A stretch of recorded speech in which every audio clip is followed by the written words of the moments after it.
Ya ampun, gue nungguin sampai jam 3 pagi semalam, tapi trade-nya cuma begini-begini aja, nggak ada yang sampai yang wow blockbuster gitu tahun ini, nggak ada. Tapi ada beberapa trade yang menurut gue oke banget, dan ada dua tim yang menurut gue menjadi winners di trade deadline kali ini. Kita akan bahas di episode kali ini.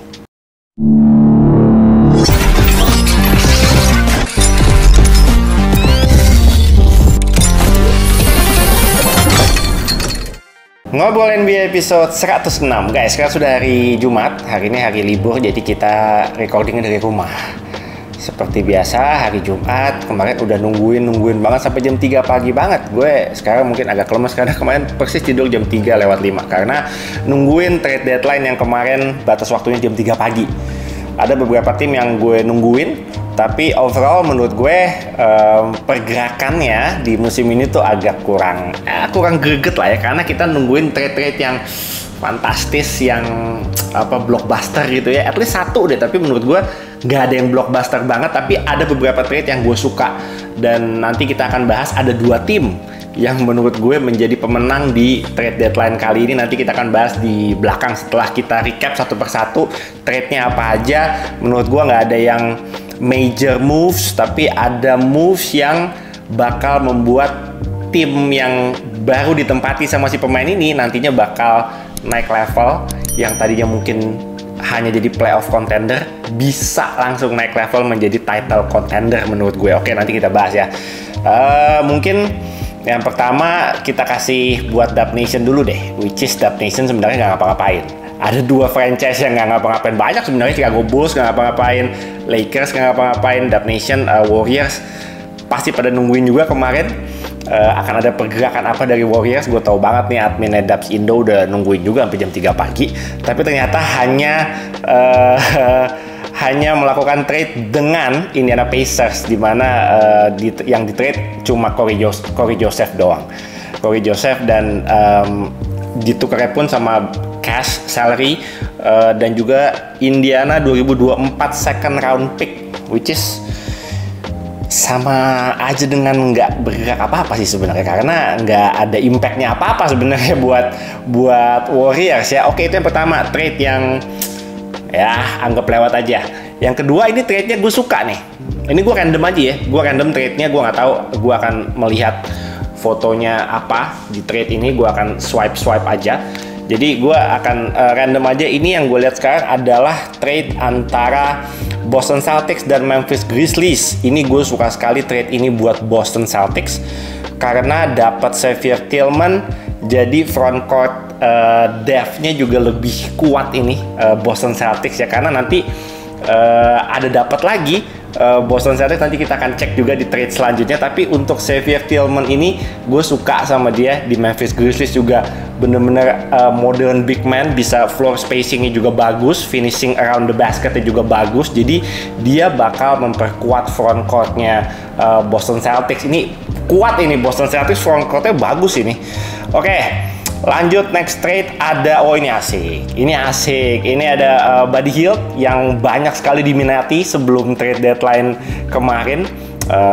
Lakers pengen banyak semua yang pengen Buddy Hield karena mencari shooter kayak dia yang punya akurasi tembakan 3 point dan bisa diandalkan untuk coming off the bench, juga nggak terlalu banyak opsinya. Jadi Buddy Hield akhirnya di trade ke Sixers. Wah, Sixers asik nih, Buddy Hield di trade dengan Marcus Morris, Furkan Korkmaz kayaknya gue dengar kemarin beritanya setelah di trade ke Pacers akhirnya di wave juga ya, gue lupa deh. Terus ada 3 Sixers future second round picks, itu juga menjadi miliknya Indiana Pacers. Gue suka trade ini buat Philly karena memperdalam squad mereka. Gue bilang benchnya salah satu yang paling weak di NBA untuk selevel tim dengan dengan status title contender gitu ya. Menurut gue benchnya kurang banget, tapi dengan dapat Buddy Hield menurut gue itu menambah amunisi personil mereka yang bisa kuat nih, 3 point shootingnya jadi bagus. Oke, keren Sixers. Lanjut. Oke, ini trade antara Raptors dan Utah Jazz. Gue suka moves ini buat Raptors karena Kelly Olynyk seperti kita ketahui walaupun umurnya udah 32 udah main 10 tahun di NBA kayaknya ya. Tapi dia lahir di Toronto, jadi I think it's a win for Kelly Olynyk karena dia pulang kampung istilahnya, dan pasti Raptors nih lagi ngumpulin pemain-pemain yang punya local roots ya. RJ Barrett, Kelly Olynyk, semua pemain Kanada nanti diboyong semua ke Raptors kayaknya. Asal Shea saya jangan disentuh ya, Shea saya jangan dia pepain. Kelly Olynyk ke Raptors itu juga menurut gue secara gaya permainan sangat-sangat fit dengan pelatihnya Raptors yang sekarang, yang mengandalkan bahwa setiap pemain harus punya mindset harus passing dulu, jadi pass first dulu. Kelly Olynyk juga sama, big man yang benar-benar bisa all rounder ya, bisa finishing, bisa rebound oke, playmakingnya juga, passingnya juga sebagai big man menurut gue underrated juga Kelly Olynyk. Jadi dia pasti bakal langsung nyetel di sistemnya Toronto Raptors. Yang kedua adalah salah satu pemain kesayangan saya yang kemarin gue post juga di account Authentics Hobby. Gue lagi koleksi banget kartu-kartu rookie cardnya Ochai Agbaji, dan gue sempat mention gue pengen dia mendapatkan tim baru karena di Utah Jazz dia nggak dapat kesempatan banyak bermain. Sempat dapat kesempatan bermain jadi starting five, tapi itu karena ada beberapa pemain yang cedera Utah Jazz. Tapi mudah-mudahan di Toronto Raptors dia lebih dikasih kesempatan bermain karena gue melihat potensinya dia untuk menjadi seorang 3&D player tuh ada banget gitu ya. Dan karena Raptors sekarang lagi bener-bener merubah visi mereka menjadi youth movement gitu ya, udah jadi timnya Scottie Barnes ya, semua pemain-pemain yang veterannya semua udah ditukar dan udah sekarang pemain-pemain muda semua ya. Olynyk gak muda lah, tapi paling tidak mudah-mudahan dengan visi barunya Raptors, Ochai Agbaji bisa dapat playing time lebih di Toronto Raptors dan bisa menjadi seorang 3&D player yang bagus, dan yakin gue bakal kepake banget dia di Raptors. Oke. Terus lanjut, wah ini tim saya tim saya lumayan lah ya, lumayan ini. Anyway, kalau untuk trade Gordon Hayward ini, gue melihat ini trade yang win-win buat kedua tim. Gue bahas dari OKC dulu lah ya. Oke, Gordon Hayward tuh kontraknya udah expiring, ini tahun terakhir, jadi bisa dibilang kita OKC itu ngambil dia ya cuma sebatas sewa lah, rental sampai dengan akhir musim. Kita lihat lah kalau emang dia bisa membantu ya membantu, kalau enggak ya udah nanti setelah musimnya selesai ya musim depannya ya udah nggak akan diperpanjang lagi, nggak akan dikasih kontrak lagi. Anyway, kontraknya juga udah mau habis, kita gambling, tapi ini gambling yang menurut gue layak untuk diambil. Tapi memang kalau Gordon Hayward ya beberapa tahun terakhir, 3-4 tahun terakhir menurut gue dia dari total 82 regular season games, menurut gue dia main paling cuma 30-40 game. Selalu setiap tahun PR-nya cedera lagi dan cedera lagi. Ya nggak apa-apa kalau misalnya nanti dia sehat ya, menurut gue dia mainnya selalu ya fine-fine aja di Hornets. Kalau dia emang available, sehat, nggak cedera, menurut gue mainnya oke. Poinnya bisa, reboundnya juga 4-5 rebound oke, playmakingnya, assistnya juga 6-7 assist bisa, stealnya ya adalah 1. Jadi dia pemain yang veteran yang Thunder nggak punya sih sekarang. Jadi veteran presence-nya si Gordon Hayward menurut gue bisa membantu lah, paling tidak pengalamannya dia kalau pun dia nggak main dia bisa apa ya, dia bisa ya jadi motivator lah kali ya. Tapi Gordon Hayward ya mudah-mudahan bisa membantu OKC. Gordon Hayward tidak akan membantu problemnya OKC dalam urusan size. Kita masih PR banget kalau soal size, apalagi big man kita juga kita nggak ngambil siapa-siapa. Tapi Gordon Hayward ya menambah scorer untuk di second unit aja lah, nanti bisa dipakai lah, dimanfaatkan dengan baik. Cuma untuk untuk Hornets tentunya gue suka sama Tre Mann. Gue merasa dia sangat layak dan gue sangat happy buat Tre Mann sekarang udah pindah ke Hornets. Semoga di Hornets bisa dikasih playing time. Lumayan banget Tre Mann buat jadi tandemnya LaMelo Ball, untuk menggantikan Terry Rozier ya kan. Waktu itu Hornets ada Terry Rozier di trade ke Miami Heat. Sekarang datang Tre Mann. Tre Mann kalau mau dijadiin role-nya kayak Terry Rozier menurut gue bisa banget Tre Mann. Teman-teman kalau belum familiar sama Tre Mann, cara mainnya gimana, nonton aja di highlight di YouTube-nya Tre Mann Highlights gitu ya. Lihat dia gimana dia offense-nya kayak apa, nyerangnya kayak apa, step back 3 point-nya kayak apa. Itu smooth banget offense-nya. Cuma memang PR-nya di defense. Tre Mann nggak main defense, jadi defense-nya kurang banget lah. Makanya itu yang mungkin jadi pertimbangan Mark Daigneault dan Sam Presti untuk udahlah Tre Mann-nya lepas aja, toh kita udah punya guard yang memang defense-nya lebih bagus gitu kayak Cason Wallace gitu. Jadi ya Tre Mann-nya menurut gue jadi nggak dapat playing time sama sekali juga gitu. Ya mudah-mudahan di Charlotte nanti bisa lebih banyak playing time, dan gue yakin potensinya ada banget buat Tre Mann. Gue udah menyaksikan sendiri Tre Mann bisa bermain seperti apa. Jadi mudah-mudahan di tim Charlotte yang nggak kemana-mana juga gitu ya musim ini, dan mungkin beberapa tahun ke depan mudah-mudahan bisa di-develop dengan lebih bagus di Hornets. Gue happy buat Tre Mann. Davis Bertans juga ya, kita kalau punya big man yang bisa tembak 3 point pasti ujung-ujungnya di trade lah. Sebelum Bertans ada Mike Muscala, itu udah kebiasaannya OKC lah. Jadi ya mudah-mudahan Bertans ya masih kepake lah di Hornets ya, walaupun nggak tahu nanti diapain sama Hornets. Ada satu yang gue sayangin yang nggak ada di foto ini, sebenarnya OKC juga ngirim si Vasilije Micic. Itu gue sangat menyayangkan itu Thunder masukin nama dia dalam paket trade ini. Tuh Vasilije Micic gue suka sebenarnya sama dia, tapi ya udahlah, ambil deh, apa. Oke, next. Ini yang apa ya, ini yang paling blockbuster tapi nggak blockbuster juga. Ini yang paling trade yang paling mending.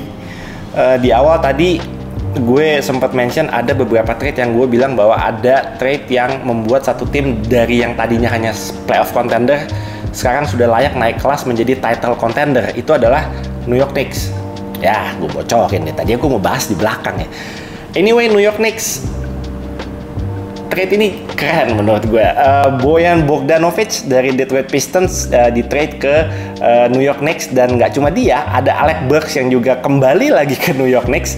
Setelah sebelumnya Alec Burks tuh dulu main di New York Knicks, cuma di trade karena Knicks itu mau nyiapin cap space buat nge-sign si Jalen Brunson. Nah sekarang jadinya balik lagi Alec Burks yang main sama Jalen Brunson. Keren. Gue rasa manajemennya New York Knicks, gue rasa makin kesini makin bener dan mereka benar-benar mau all in musim ini, karena mereka tahu potensi dari grup pemain yang mereka punya saat ini. Menurut gue potensinya oke banget, dan mendatangkan Bojan Bogdanovic dan juga Alec Burks itu menurut gue membuat New York Knicks itu naik kelas. Nanti kita bahas detailnya di belakang. Oke, lanjut. Banyak ya ternyata. Ini juga asik. Ini juga asik. Ini Dallas Mavericks 2 jempol. Dallas Mavericks 2 jempol, New York Knicks 2 jempol. Dallas Mavericks dapat Daniel Gafford. Ini untuk memperkuat lini frontcourt mereka, di mana Derek Lively juga butuh backup yang bisa saling dipakai bergantian. Kalau Derek Lively di lapangan ya pasti Gafford nggak main, cuma bisa dipakai gantian gitu, nggak mungkin dipakai berdua di lapangan, ya nggak bisa. Tapi Gafford itu di Washington Wizards statistiknya juga bagus banget. Buat teman-teman yang main NBA Fantasy juga pasti tahu statistik dan kapabilitas orang Daniel Gafford sebagai rim protector, sebagai rebounder, dan sebagai big man lah, conventional big man gitu ya. Gue sih merasa dia bakal sangat membantu Dallas Mavericks, dan frontcourtnya Mavs itu semakin kuat dengan ada Daniel Gafford. Ini pinter banget ini Mavericks, ini pinter ini. Oke, terus ini juga gila. Ini Mavs making some nice moves man. PJ Washington juga ke Dallas Mavericks. Gue suka sekali dengan trade ini. Grant Williams dan juga Seth Curry itu dikirim ke Charlotte Hornets. Ini PJ Washington juga another guy, great floor spacer, great finisher, size-nya oke. Di Hornets juga menurut gue statistiknya oke kalau dia nggak cedera ya. Dan di Mavs menurut gue dia akan fit juga dengan sistemnya Jason Kidd. Jadi Mavs nanti kita bahas di belakang deh. Saya bawaannya mau bocoran mulu ya. Oke, ini trade yang sebenarnya cuma kayak tuker guling doang, karena dua pemain ini ya mirip-mirip aja sebenarnya. Dennis Schroeder dikirim ke Brooklyn Nets, dan Spencer Dinwiddie dikirim ke Toronto Raptors. Walaupun berita lanjutannya kayaknya Spencer Dinwiddie bakal di waive sama Toronto Raptors karena dia dia berhak atas bonus berapa duit gitu, cuma Raptors yang kagak mau bayar. Jadi mau di wave aja sama Raptors. Ini trade yang ya agak aneh aja sih sebenarnya ya, karena end up-nya si Raptors-nya nggak dapet apa-apa ya. Ya udah nanti kita lihat lah. Tapi ya Dennis Schroeder ini di pingpong Dinwiddie pingpong. Sian nih dua pemain ini ya. Sian kan kalau ngomongin ngelihat Dennis Schroeder di pingpong lagi, Dinwiddie di pingpong lagi. Ini juga trade-nya asik. Pat Bev ke Milwaukee Bucks, campaign ke Sixers. Ini menurut gue Milwaukee Bucks memang ingin mendatangkan pemain seorang defensive guard ya, untuk memperkuat perimeter defense mereka, dan mereka bisa dapetin itu dari Pat Bev. Mudah-mudahan bisa impact-nya bisa bagus juga buat Milwaukee Bucks. At least mereka cari siapapun yang available, dan gue rasa Pat Bev ya mau nggak mau salah satu opsi yang layak untuk mereka ambil gitu ya. Mudah-mudahan lah. Pat Bev, Milwaukee Bucks, berantem nih sama Thanasis nih. Pat Bev kalau di locker room ngatur-ngatur dimarahin loh sama Thanasis loh. Thanasis tuh yang punya saham di Milwaukee Bucks loh. Nggak boleh macem-macem Pat Bev. Ini juga trade yang asik. Phoenix Suns juga menurut gue making some great moves ya untuk di trade deadline kali ini. Royce O'Neal and then David Roddy dari Memphis Grizzlies. Royce O'Neal 3&D player. David Roddy juga bagus mainnya di Memphis. Asik nih buat memperkuat depth-nya Phoenix Suns. Menurut gue pemain-pemain ini pemain-pemain yang tough, pemain-pemain yang defense-nya bagus, dan pemain-pemain yang menurut gue bakal ngasih lu 100% ketika mereka diturunin di lapangan gitu. Jadi it's a win move buat Phoenix Suns buat memperdalam roster dan bench mereka terutama ya. Oke. Udah hilangnya banyak juga ya Suns ya. Yuta Watanabe, Jordan Goodwin, Chimezie Metu, Keita Bates-Diop. Oh ini trade Doug McDermott, Dogi balik lagi ke Indiana Pacers. Sebelum di Spurs itu dia di Pacers juga tuh 3 season di Pacers, di trade ke Spurs. Sekarang balik lagi ke Pacers ya. Pacers mau nggak mau kehilangan Buddy Hield, kehilangan 3-point shooter mereka ya, mau nggak mau mereka harus datengin lagi another 3-point shooter yang mungkin ya secara playing style ya mirip-mirip kayak Buddy Hield lah. Ini Doug McDermott juga paling tidak menjadi pengganti Buddy Hield yang ya lumayan sepadan lah, dalam artian kalau urusan tembakan 3 angka ya, cuma kalau yang lain-lainnya sih enggak. Oke, next ini ada trade yang ya minor trade. Jaden Springer di trade ke Boston Celtics. Ya menurut gue tadi Xavier Tillman, Jaden Springer, menurut gue ya frontcourtnya Celtics nih oke banget loh. Musim ini jadi oke banget frontcourtnya, jadi kuat. Oke, habis.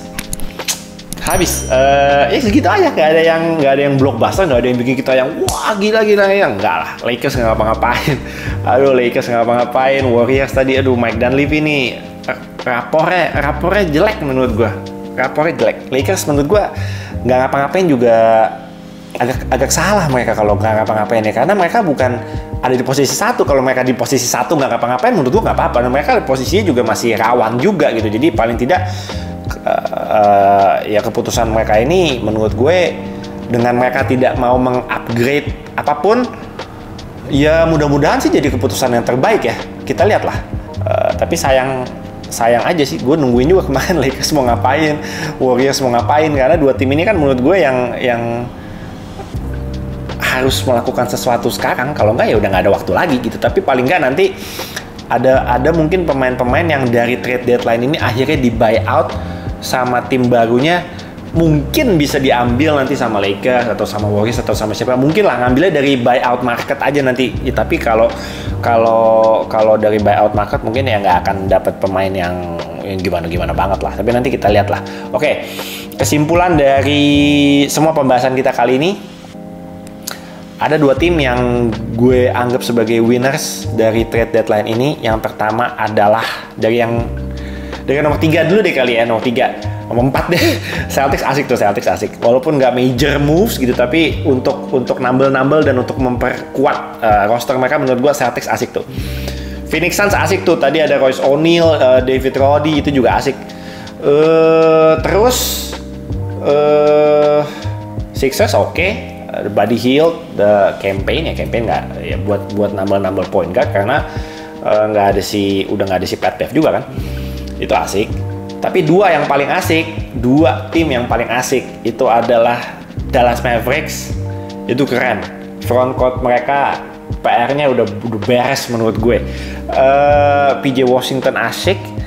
Daniel Gafford itu buat jadi tandem backupnya dipakai ganti-gantian sama Derek Lively itu juga oke banget. Daniel Gafford itu very very underrated.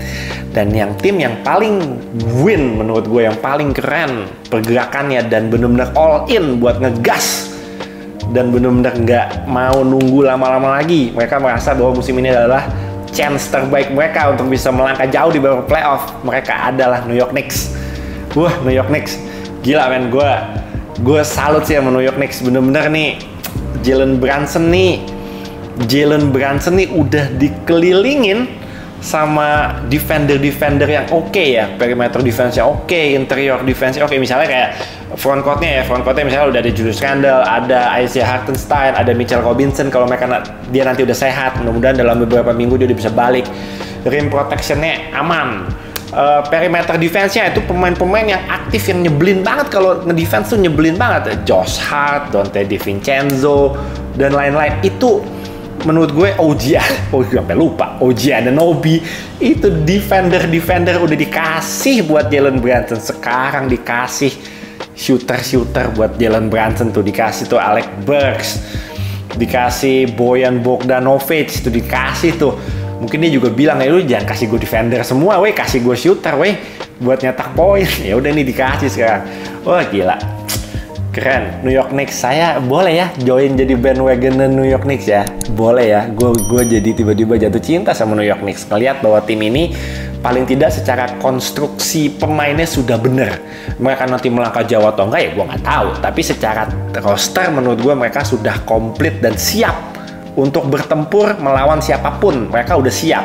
Ujung-ujungnya menang atau kalah ya nanti kita lihat. Tapi tim ini sudah legit untuk bisa compete dan bisa melangkah jauh di babak playoff nanti. Gue doain buat fans New York Knicks yang sudah lama ngumpet di goa, udah lama menjadi mentok di situ-situ aja, lama nggak masuk playoff. Sekarang terakhir udah mulai masuk playoff, udah mulai dilirik lagi, udah mulai dianggap lagi. Sekarang bener-bener ngegas. Gue doain New York Knicks, ayo gue jadi bandwagon dan New York Knicks dulu untuk tim di wilayah timur saya. Bandwagon dan New York Knicks aja lah. Keren man, keren. Oke, gitu aja ya. Kalau teman-teman punya komen trade mana yang kalian suka, yang kalian nggak suka, terus ada pertanyaan apapun, langsung aja gas di kolom komentar. Kalian kasih grade terbaik buat tim mana dari pergerakan mereka kemarin. Silahkan juga langsung gas di kolom komentar. Oke, saya sudah harus pergi makan malam karena besok mau Imlek. Jadi teman-teman yang merayakan Imlek, selamat tahun baru Chinese. Selamat Imlek ya, apa sih bahasanya, selamat Imlek ya. Mudah-mudahan kita ketemu lagi dalam waktu dekat. Senin nanti kita siaran. Besok Sabtu Minggu kita banyak acara, jadi Senin lah ya kita bikin episode ngobrol NBA selanjutnya. Tapi jangan lupa komen sebanyak-banyaknya. Mudah-mudahan setiap komen kalian bisa gua reply. Kita bahas trade yang sudah terjadi kemarin.